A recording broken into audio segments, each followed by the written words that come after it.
ಮುರುಘಾ ಶ್ರೀಗಳ ಫೋಕ್ಸೋ ಕೇಸ್ ಪ್ರಕರಣದ ಸಂಬಂಧಪಟ್ಟ ಹಾಗೆ ಇಂದು ತೀರ್ಪು ಪ್ರಕಟವಾಗಲಿದೆ.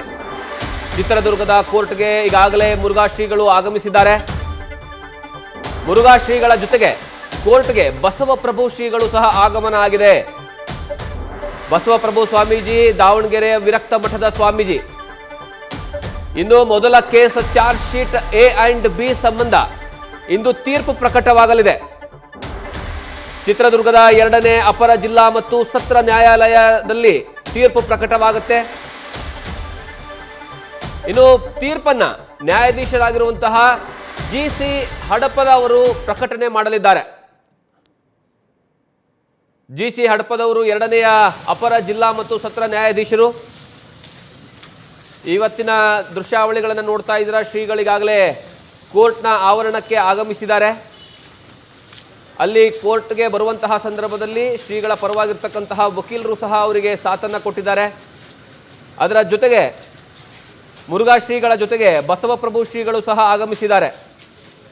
ಇವತ್ತು ಒಟ್ಟು 2 ಪ್ರಕರಣಗಳು. 2 ಪ್ರಕರಣಗಳಲ್ಲಿ ಮೊದಲ ಪ್ರಕರಣದ ಬಗ್ಗೆ ಮಾತ್ರ ಇವತ್ತು ಆದೇಶ ಬರುತ್ತೆ. 2ನೇಯ ಪ್ರಕರಣದ ಬಗ್ಗೆ ಅಲ್ಲ. ಮೊದಲ ಪ್ರಕರಣ ಏನು ಅಂದರೆ, ಇಬ್ಬರು ಯುವತಿಯರು ಮುರುಘಾ ಶ್ರೀಗಳ ವಿರುದ್ಧವಾಗಿ ಅವರು ಒಂದು ಕೇಸನ್ನು ದಾಖಲಿಸಿರ್ತಾರೆ. ಇಬ್ಬರೂ ಸಹ ಅಪ್ರಾಪ್ತ ಯುವತಿಯರಾಗಿರ್ತಾರೆ.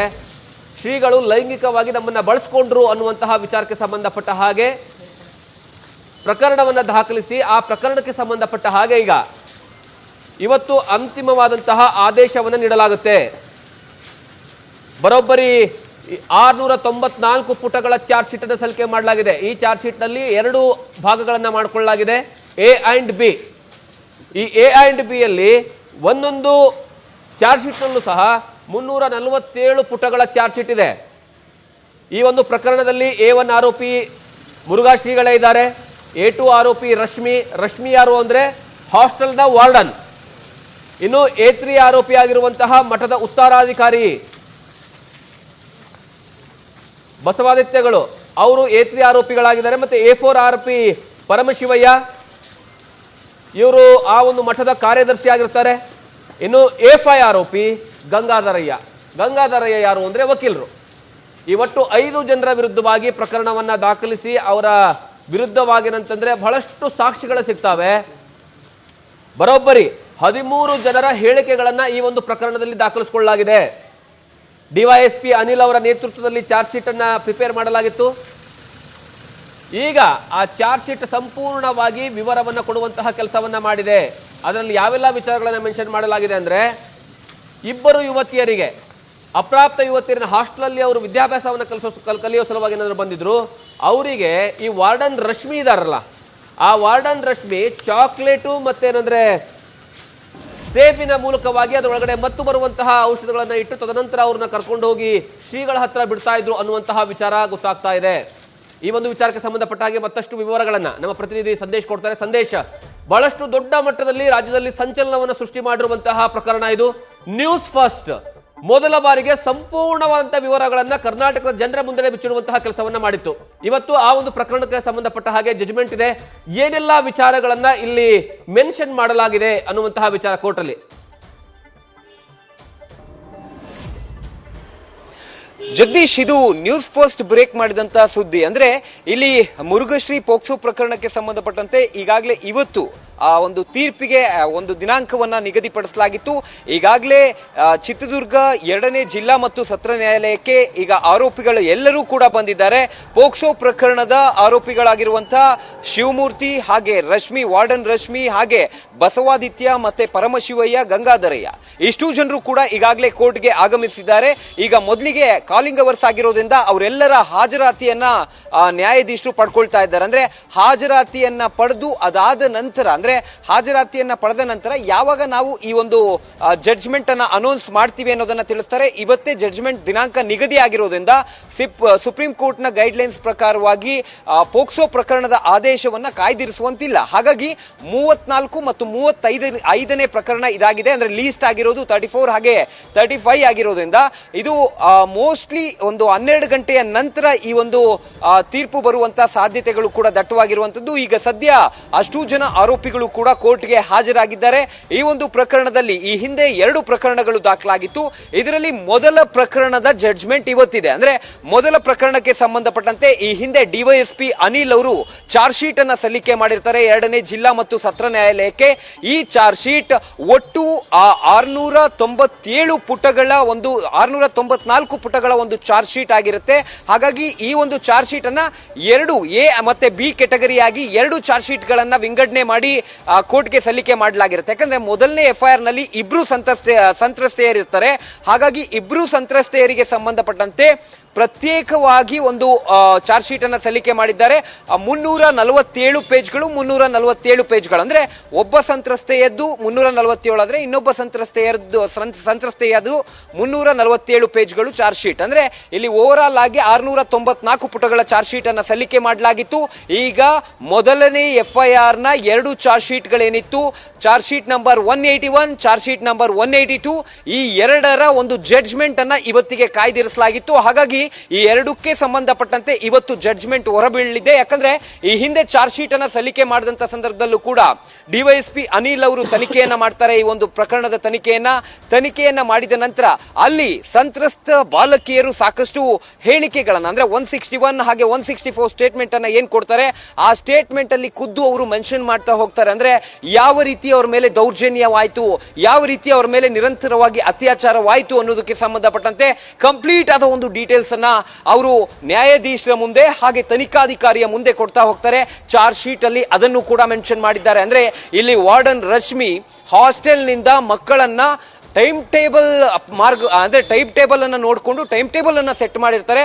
ಆ ಟೈಮ್ ಟೇಬಲ್ ನಂತೆ ಬಾಲಕಿಯರನ್ನ ಕರ್ಕೊಂಡ್ ಬರ್ತಾ ಇದ್ರು. ಅಂದ್ರೆ ಇಲ್ಲಿ ಆರೋಪ ಹೊತ್ತಿರುವಂತಹ ಶಿವಮೂರ್ತಿ ಅವರ ಬಳಿ ವಾರ್ಡನ್ ರಶ್ಮಿ ಅವರು ಆ ಬಾಲಕಿಯರನ್ನ ಕರ್ಕೊಂಡ್ ಬಂದು ಬಿಡ್ತಾ ಇದ್ರು. ಅಲ್ಲಿ ಬಿಟ್ಟಂತ ಸಂದರ್ಭದಲ್ಲಿ ಸೇಬು ಹಾಗೆ ಚಾಕ್ಲೇಟ್ ಗಳನ್ನ ನಮ್ಗೆ ಕೊಡ್ತಾ ಇದ್ರು. ಆ ಸೇಬು ಮತ್ತು ಚಾಕ್ಲೇಟ್ ನಲ್ಲಿ ಸಾಕಷ್ಟು ಏನು ಮತ್ತು ಬರುವಂತ ಔಷಧಿಯನ್ನ ಅದರಲ್ಲಿ ಬೆರೆಸಿದ್ರು. ಹಾಗಾಗಿ ನಮ್ಗೆ ಆ ಚಾಕ್ಲೇಟ್ ಮತ್ತೆ ಸೇಬು ತಿಂದ ನಂತರ ನಾವು ಮೂರ್ಛೆ ಹೋಗ್ಬಿಡ್ತಾ ಇದ್ವಿ. ಅದಾದ ನಂತರ ನಮ್ಗೆ ಮತ್ತೆ ಎಚ್ಚರವಾದಂತ ಸಂದರ್ಭದಲ್ಲಿ ಮೈಕೈ ಎಲ್ಲವೂ ಕೂಡ ನೋವು ಆಗ್ತಾ ಇತ್ತು, ಬೇರೆ ಬೇರೆ ಪ್ರೈವೇಟ್ ಪಾರ್ಟ್ಸ್ ಗಳಲ್ಲಿ ಪೇನ್ ಆಗ್ತಾ ಇತ್ತು. ಇದರಿಂದ ನಮ್ಗೆ ಏನು ಆಗಿದೆ ಅಂತ ಗೊತ್ತಾದ್ರೂ ಕೂಡ ಹೊರಗಡೆ ನಾವು ಹೇಳೋದಕ್ಕೆ ಆಗ್ತಿರ್ಲಿಲ್ಲ. ಬಿಕಾಸ್ ನಮ್ಗೆ ವಾರ್ಡನ್ ರಶ್ಮಿ ಸೇರಿದಂತೆ ಸ್ವಾಮೀಜಿಗಳು ಕೂಡ ಅಂದ್ರೆ ಶಿವಮೂರ್ತಿ ಅವರು ಕೂಡ ನಮ್ಗೆ ಬೆದರಿಕೆಯನ್ನ ಆಗ್ತಾ ಇದ್ರು ಅನ್ನೋ ಒಂದು ಮಾತನ್ನ ಅಲ್ಲಿ ಸ್ಟೇಟ್ಮೆಂಟ್ ಅಲ್ಲಿ ಮೆನ್ಷನ್ ಮಾಡ್ತಾ ಹೋಗ್ತಾರೆ. ಹಾಗಾಗಿ ಈ 2 ಸಂತ್ರಸ್ತೆಯರ ಸ್ಟೇಟ್ಮೆಂಟ್ ಅನ್ನ ಪ್ರತ್ಯೇಕ ಚಾರ್ಜ್ ಶೀಟ್ ಗಳಲ್ಲಿ ಈಗಾಗಲೇ ಮೆನ್ಷನ್ ಮಾಡಿರೋದ್ರಿಂದ ಇಷ್ಟು ದಿನಗಳ ಕಾಲ, ಯಾಕಂದ್ರೆ ಸಾಕಷ್ಟು ಇಲ್ಲಿ ಒಳಸಂಚು ಪಿತೂರಿ ಆರೋಪಗಳು ಕೂಡ ಕೇಳಿಬರುತ್ತೆ. ಹಾಗಾಗಿ ಹೈಕೋರ್ಟ್ ನಲ್ಲಿ ಈ ಒಂದು ಕೇಸ್ಗೆ ಸಂಬಂಧಪಟ್ಟಂತೆ ಎವಿಡೆನ್ಸ್ ಹಂತದಲ್ಲಿ ಸ್ಟೇ ಕೂಡ ಸಿಗುತ್ತೆ.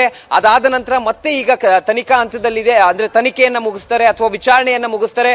ವಿಚಾರಣೆಯನ್ನ ಕಂಪ್ಲೀಟ್ ಆಗಿ ಮುಗಿಸಿ ಆ ವಾದ ಪ್ರತಿವಾದ ಎರಡನ್ನೂ ಕೂಡ ಆಲಿಸ್ತಾ ಹೋಗ್ತಾರೆ. ಇಲ್ಲಿ ಟ್ರಯಲ್ ನಡೆಯುವಂತ ಸಂದರ್ಭದಲ್ಲೂ ಕೂಡ ಸಂತ್ರಸ್ತೆ ಬಾಲಕಿ ಇದೇ ಹೇಳಿಕೆಯನ್ನ ಅಂದ್ರೆ ಏನು ಹೇಳಿಕೆಯನ್ನ ಚಾರ್ಜ್ ಶೀಟ್ ಅಲ್ಲಿ ಕೊಟ್ಟಿದ್ದಾರೋ ಅದೇ ಹೇಳಿಕೆಯನ್ನ ಕೋರ್ಟ್ ನ ಮುಂದೆ ಕೂಡ ಕೊಡ್ತಾರೆ. ಇಲ್ಲಿ ಕ್ರಾಸ್ ಎಕ್ಸಾಮಿನೇಷನ್ಸ್ ಗಳು ಕೂಡ ಆಗಿದೆ. ಹಾಗಾಗಿ ವಾದ ಪ್ರತಿವಾದವನ್ನ ಆಲಿಸಿ ಇವತ್ತು ತೀರ್ಪನ್ನ ಅಥವಾ ತೀರ್ಪಿಗೆ ದಿನಾಂಕವನ್ನ ನಿಗದಿ ಮಾಡಲಾಗಿತ್ತು. ಹಾಗಾಗಿ ಇವತ್ತು ಮಧ್ಯಾಹ್ನ 2ನೇ ಜಿಲ್ಲಾ ಮತ್ತು ಸತ್ರ ನ್ಯಾಯಾಲಯದ ನ್ಯಾಯಾಧೀಶರಾಗಿರುವಂತಹ ಗಂಗಾಧರ ಚನ್ನಬಸಪ್ಪ ಹಡಪದ್ ಅವರ ಒಂದು ಪೀಠದಲ್ಲಿ ಅಥವಾ ಅವರ ಒಂದು ನ್ಯಾಯಾಲಯದಲ್ಲಿ ಇವತ್ತು ತೀರ್ಪನ್ನ ಪ್ರಕಟ ಮಾಡಲಿದ್ದಾರೆ. ಹಾಗಾಗಿ ಏನಾಗುತ್ತೆ ಅನ್ನೋದು ಇಲ್ಲಿ ಪ್ರಮುಖವಾಗಿರುವಂತಹ ವಿಚಾರ. ಅಂದ್ರೆ ಚಾರ್ಜ್ ಶೀಟ್ ಅಲ್ಲೂ ಕೂಡ ಸಾಕಷ್ಟು ವಿಚಾರಗಳಿದೆ, ಆದ್ರೆ ನ್ಯಾಯಾಲಯದಲ್ಲಿ ವಾದ ಪ್ರತಿವಾದಗಳಾಗಿರುತ್ತೆ.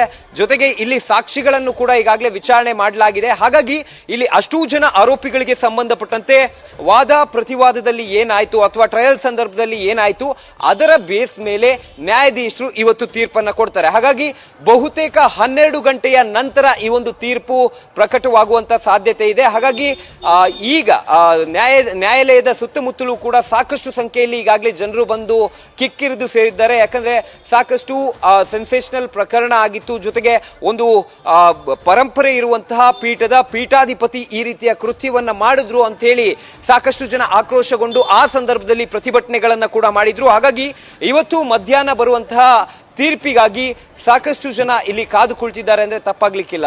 ಜಗದೀಶ್, ಸಂದೇಶ್, ಈಗಾಗಲೇ ಈ ಒಂದು ಪ್ರಕರಣದ ಸಂಬಂಧಪಟ್ಟ ಹಾಗೆ ವಾದ ಮತ್ತೆ ಪ್ರತಿವಾದ ಆಗುವಂತಹ ಸಂದರ್ಭದಲ್ಲಿ ಯಾವೆಲ್ಲ ವಿಚಾರಗಳನ್ನ ಮೆನ್ಷನ್ ಮಾಡಲಾಯಿತು ಮತ್ತೆ ಜೊತೆಗೆ ಒಟ್ಟು 13 ಜನ ಸಾಕ್ಷಿದಾರರಿದ್ದಾರೆ ಆ ಒಂದು ಚಾರ್ಜ್ ಶೀಟ್ ನಲ್ಲಿ ಅನ್ನುವಂತಹ ವಿಚಾರ ಗೊತ್ತಾಗಿದ್ದು, ಆ 13 ಜನ ಯಾರ್ಯಾರು ಅನ್ನುವಂತಹ ಮಾಹಿತಿ ಏನಾದರೂ ಇದೆನಾ?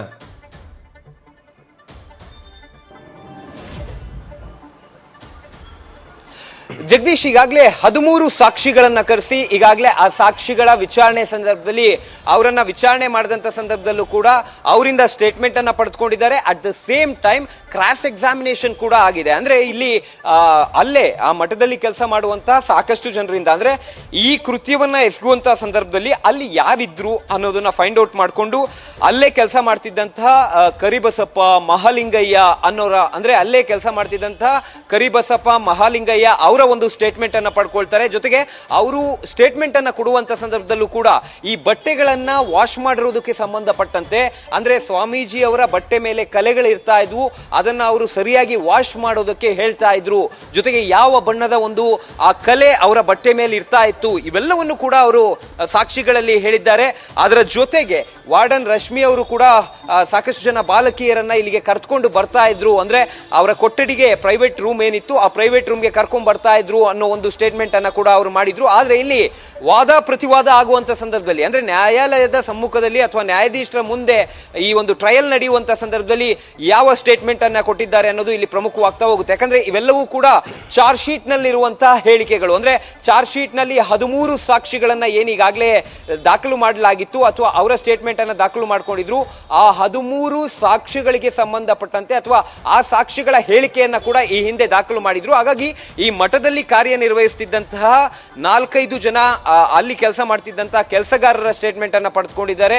ಜೊತೆಗೆ ಈಗಾಗಲೇ ಸಂತ್ರಸ್ತ ಬಾಲಕಿಯರು ಹೇಳಿರುವಂತಹ ವಿದ್ಯಾರ್ಥಿಗಳ ಒಂದು ಸ್ಟೇಟ್ಮೆಂಟ್ ಅನ್ನ ಕೂಡ ಇಲ್ಲಿ ಪಡೆದುಕೊಳ್ಳಲಾಗಿದೆ. ಹಾಗಾಗಿ 13 ಸಾಕ್ಷಿಗಳನ್ನು ಕೂಡ ಈಗಾಗಲೇ ವಿಚಾರಣಾ ಹಂತದಲ್ಲಿ ವಿಚಾರಣೆ ಮಾಡಿರೋದ್ರಿಂದ ಇವತ್ತು ಆ ವಾದ ಪ್ರತಿವಾದವನ್ನ ಆಲಿಸಿ ತೀರ್ಪನ್ನ ಕಾಯ್ದಿರಿಸಿರೋದ್ರಿಂದ ಇವತ್ತು ಆ ತೀರ್ಪು ಏನಾಗುತ್ತೆ ಅನ್ನೋದನ್ನ ಕಾದು ನೋಡ್ಬೇಕಾಗಿದೆ. ಜಗದೀಶ್, ಸಂದೇಶ್, ಇನ್ನೊಂದು ಕಡೆಗೆ ಇವತ್ತು ಪ್ರಕರಣದ ತೀರ್ಪಿನ ಆದೇಶ ಇರುವಂತಹ ಕಾರಣಕ್ಕಾಗಿ ಅಂದ್ರೆ ತೀರ್ಪು ಹೊರಬೀಳುವಂತಹ ಕಾರಣಕ್ಕಾಗಿ ಈಗಾಗಲೇ ಪ್ರೊಸೀಜರ್ ಯಾವ ರೀತಿಯಾಗಿರುತ್ತೆ ಅಂತ ಈಗ ಮುರುಘಾ ಶ್ರೀಗಳು ಆಲ್ರೆಡಿ ಕೋರ್ಟ್ ಆವರಣಕ್ಕೆ ಬಂದಿದ್ದಾರೆ.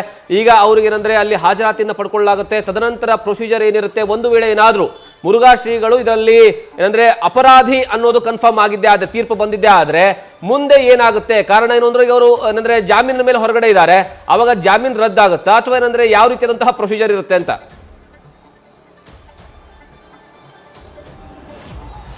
ಜಗದೀಶ್, ಇಲ್ಲಿ ತೀರ್ಪಿನ ಹಂತದ ಮೇಲೆ ಅಂದ್ರೆ ತೀರ್ಪು ಬಂದ ನಂತರ ಒಂದು ವೇಳೆ ತೀರ್ಪಲ್ಲಿ ಏನಾದ್ರೂ ಶಿವಮೂರ್ತಿ ಅವರು ಏನಾದ್ರೂ ಆರೋಪಿ ಅಂತ ಗೊತ್ತಾದ್ರೆ ಅಲ್ಲಿ ಅಥವಾ ಅಪರಾಧಿ ಅನ್ನೋದು ಏನಾದ್ರೂ ಗೊತ್ತಾದ್ರೆ ಅಥವಾ ಇವರು ದೋಷಿ ಅನ್ನೋದು ಏನಾದ್ರೂ ಪ್ರಕಟವಾದ್ರೆ ಅದಾದ ನಂತರ ಅವರನ್ನ ನೇರವಾಗಿ ನ್ಯಾಯಾಲಯಕ್ಕೆ ಬಿಡಲಾಗುತ್ತೆ. ಅಂದ್ರೆ ನ್ಯಾಯಾಲಯದ ಅನುಮತಿಯನ್ನ ಪಡೆದು ಅವರನ್ನ ಜೈಲಿಗೆ ಕಳಿಸುವಂತ ಕೆಲಸವನ್ನ ಮಾಡಬೇಕಾಗುತ್ತೆ. ಇಲ್ಲಿ ಚಿತ್ರದುರ್ಗ ಜೈಲಿನಲ್ಲಿ ವಿಚಾರಣಾಧೀನ ಕೈದಿಗಳು ಮಾತ್ರ ಇಲ್ಲಿ ಕೈದಿಗಳನ್ನ ಇಟ್ಕೊಳ್ಳೋದು. ಹಾಗಾಗಿ ಬಳ್ಳಾರಿ ಜೈಲಿಗೆ ಅವರನ್ನ ಶಿಫ್ಟ್ ಮಾಡೋದಕ್ಕೆ ಅಥವಾ ಬಳ್ಳಾರಿ ಜೈಲಿಗೆ ಅವರನ್ನ ಕರ್ಕೊಂಡು ಹೋಗೋದಕ್ಕೆ ಎಲ್ಲ ರೀತಿಯ ವ್ಯವಸ್ಥೆಯನ್ನ ಮಾಡಲಾಗುತ್ತೆ. ಅಂದ್ರೆ ಮೊದಲಿಗೆ ಇವತ್ತು ಏನಾದ್ರೂ ದೋಷಿ ಅಂತ ಏನಾದ್ರೂ ಪ್ರಕಟವಾದ್ರೆ ಅವರನ್ನ ಕೂಡಲೇ ಕಸ್ಟಡಿಗೆ ಪಡೆಯುವಂತ ಕೆಲಸವನ್ನ ಪೊಲೀಸರು ಮಾಡ್ತಾರೆ. ಅದಾದ ನಂತರ ಅವರನ್ನ ಜೈಲಿಗೆ ಕಳಿಸುವಂತ ಕೆಲಸಗಳು ಮತ್ತೊಂದು ಕಡೆ ಆದ್ರೆ, ಇನ್ನೊಂದು ಕಡೆ ನಾಳೆ ಅಂದ್ರೆ ಇವತ್ತು ದೋಷಿ ಅಂತ ಪ್ರಕಟ ಆದ್ರೆ ನಾಳೆ ಶಿಕ್ಷೆ ಪ್ರಮಾಣ ಪ್ರಕಟವಾಗುತ್ತೆ. ಅಂದ್ರೆ ನಾಳೆ ಎಷ್ಟು ವರ್ಷಗಳ ಕಾಲ ಶಿಕ್ಷೆ, ಈ ಒಂದು ಶಿಕ್ಷೆ ಪ್ರಮಾಣವನ್ನ ಪ್ರಕಟ ಮಾಡುವಂತ ಕೆಲಸವನ್ನ ನ್ಯಾಯಾಧೀಶರು ಮಾಡ್ತಾರೆ. ಹಾಗಾಗಿ ಇಲ್ಲಿ ಪ್ರಮುಖವಾಗಿರುವಂತದ್ದು ದೋಷಿ ಅಂತ ಏನಾದ್ರೂ ಆದ್ರೆ ಆ ಶಿಕ್ಷೆ ಪ್ರಮಾಣವನ್ನು ನಾಳೆ ಪ್ರಕಟ ಮಾಡ್ತಾರೆ. ಜೊತೆಗೆ ಇಮಿಡಿಯೇಟ್ಲಿ ಅವರನ್ನ ಇಲ್ಲೇ ನೇರವಾಗಿ ಕೋರ್ಟ್ಗೆ ಈಗ ಹಾಜರಾಗಿರೋದ್ರಿಂದ ಅವರನ್ನ ವಶಕ್ಕೆ ಪಡೆದು ಅವರನ್ನ ನೇರವಾಗಿ ಬಳ್ಳಾರಿ ಕಾರಾಗೃಹಕ್ಕೆ ಶಿಫ್ಟ್ ಮಾಡುವಂತ ಕೆಲಸವನ್ನ ಮಾಡ್ತಾರೆ. ಒಂದು ವೇಳೆ ಏನಾದ್ರೂ ನಿರ್ದೋಷಿ ಅಂತ ಏನಾದ್ರೂ ತೀರ್ಪು ಹೊರಬಂದ್ರೆ ನ್ಯಾಯಾಲಯದಿಂದ ನಿರ್ದೋಷಿ ಅಂತ ತೀರ್ಪು ಹೊರಬಂದ ನಂತರ ನ್ಯಾಯಾಲಯದಿಂದ ಒಂದು ಪತ್ರವನ್ನ ಪಡ್ಕೊಳ್ತಾರೆ. ಅಂದ್ರೆ ನಿರ್ದೋಷಿ ಅಂತ ಆರ್ಡರ್ ಆದ್ಮೇಲೆ ಆ ಆರ್ಡರ್ ಕಾಪಿಯನ್ನ ಪಡೆದುಕೊಂಡು ಇವರು ನೇರವಾಗಿ ಎಲ್ಲಿಗೆ ಬೇಕಾದ್ರೂ ಹೋಗ್ಬೋದು. ಅಂದ್ರೆ ಇಲ್ಲಿ ಪ್ರಮುಖವಾಗಿರುವಂತದ್ದು ಎರಡನೇ ಕೇಸ್ ಏನಿದೆ ಅಥವಾ ಎರಡನೇ FIR ಏನಿದೆ ಅದರ ಸಂಬಂಧ ಅವರು ಇನ್ನೂ ಕೂಡ ಜಾಮೀನನ್ನ ಪಡೆದಿಲ್ಲ ಅನ್ನೋದಿದೆ. ಆದ್ರೆ ಆ ಒಂದು ಜಾಮೀನು ವಿಚಾರಕ್ಕೆ ಸಂಬಂಧಪಟ್ಟಂತೆ ಆ ಕೇಸ್ ಹೈಕೋರ್ಟ್ ನಲ್ಲಿ ಸ್ಟೇ ಇದೆ. ಹಾಗಾಗಿ ಇಲ್ಲಿ ಮೊದಲ ಕೇಸ್ ನಲ್ಲಿ ಅವ್ರಿಗೇನಾದ್ರೂ ರಿಲೀಫ್ ಸಿಕ್ತು ಅಂದ್ರೆ ಅವರು ನೇರವಾಗಿ ಅವರು ಇಷ್ಟ ಬಂದಂತ ಜಾಗಕ್ಕೆ ಹೋಗ್ಬೋದು. ಆದ್ರೆ ಅದಾದ ನಂತರ ಪೊಲೀಸರು ಅಲ್ಲಿ ಅಂದ್ರೆ ಹೈಕೋರ್ಟ್ಗೆ ಹೋಗಿ ಅಲ್ಲಿ ಸ್ಟೇ ಇರೋದ್ರಿಂದ ಅಲ್ಲಿ ಈ ವಿಚಾರವನ್ನ ತಿಳಿಸಿ ಇನ್ನೂ ಕೂಡ ಅವರು ಜಾಮೀನನ್ನ ಪಡೆದುಕೊಂಡಿಲ್ಲ.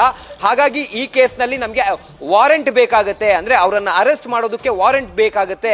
ಈ ಕೇಸ್ನಲ್ಲಿ ಸ್ಟೇ ಕೊಟ್ಟಿದ್ದೀರಾ ನೀವು ಅಂತ ತಿಳಿಸಿ ಅದಾದ ನಂತರ ಲೋಯರ್ ಕೋರ್ಟ್ ನಲ್ಲಿ ವಾರೆಂಟ್ ಅನ್ನ ಇಶ್ಯೂ ಮಾಡಿಕೊಂಡು ಅದಾದ ನಂತರ ಬಂಧಿಸುವಂತ ಕೆಲಸವನ್ನ ಮಾಡಬೇಕಾಗುತ್ತೆ. ಆದ್ರೆ ಸದ್ಯದ ಮಟ್ಟಿಗೆ ಏನಾದ್ರೂ ಅವರು ನಿರ್ದೋಷಿ ಅಂತ ಅನೌನ್ಸ್ ಆದ್ರೆ ಆಗ ಅವರು ಆರ್ಡರ್ ಕಾಪಿಯನ್ನ ಪಡೆದು ಎಲ್ಲಿಗೆ ಬೇಕಾದ್ರು, ಯಾಕಂದ್ರೆ ಯಾವುದೇ ರಿಸ್ಟ್ರಿಕ್ಷನ್ಸ್ ಗಳು ಕೂಡ ಇರೋದಿಲ್ಲ, ಯಾಕಂದ್ರೆ ಬೇಲ್ ಪಡೆಯುವಂತ ಸಂದರ್ಭದಲ್ಲಿ ಚಿತ್ರದುರ್ಗಕ್ಕೆ ಬರಬಾರ್ದು ಅನ್ನೋ ಒಂದು ಆಂಗಲ್ ನಲ್ಲಿ ಅಥವಾ ಆ ಒಂದು ಷರತ್ತನ್ನ ಕೂಡ ವಿಧಿಸಲಾಗಿತ್ತು. ಹಾಗಾಗಿ ಈಗ ಪ್ರಮುಖವಾಗಿರುವಂತದ್ದು ಆ ಒಂದು ನಿರ್ದೋಷಿ ಅಂತ ಆದ ನಂತರ ಅವರು ಆರ್ಡರ್ ಕಾಪಿಯನ್ನ ಪಡೆದು ಅವ್ರು ಇಷ್ಟ ಬಂದಂತ ಜಾಗಕ್ಕೆ ತೆರಳಬಹುದು. ಹಾಗಾಗಿ ತೀರ್ಪು ಏನ್ ಬರುತ್ತೆ ಅನ್ನೋದನ್ನ ಕಾದು ನೋಡ್ಬೇಕಾಗಿದೆ. Jagadish, thank you Sandesh.